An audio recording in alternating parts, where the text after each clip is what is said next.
Sa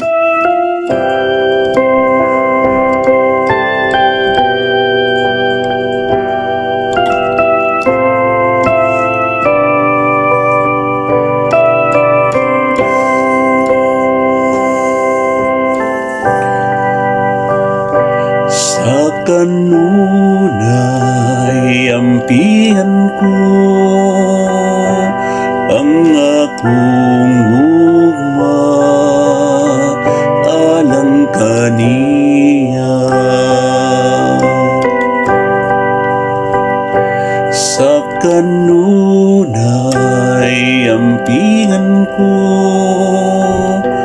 ang akong ugma alang kaniya. Nakisabot ako sa akong pinili, nanumpa ko kang David akong sulugoon. Sa kangturan ligunon ko ang imong kaliwan, ug pabarugon ko ang imong trono latas sa tanang kaliwatan.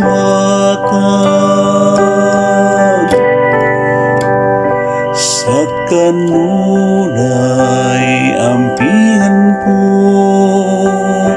ang akong ugma alang kaniya.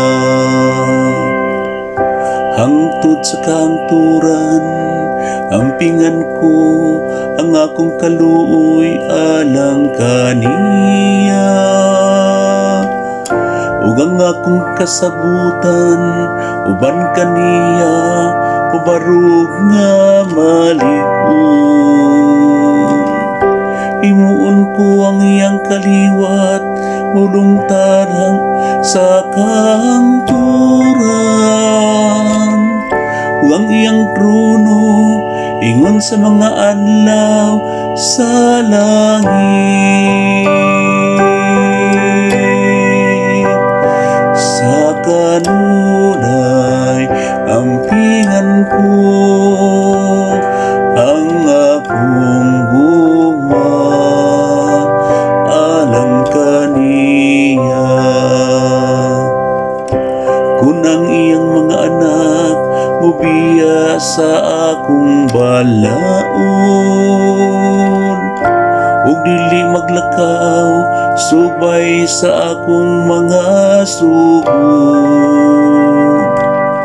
Kung lapason nila ang akong mga gimbutan, ug dili nila tumanon ang akong mga kasuguan. Sa kanunay ampihan ko ang akong ugma alang kaniya. Silutan ko ang ilang kasalanan, pinaagi sa mga labon. Apan ang akong kaluoy dili na ko ikaw kanila, ni mangulipas ako sa akong kamatinumanon. Sa kanunay ampihan ko ang akong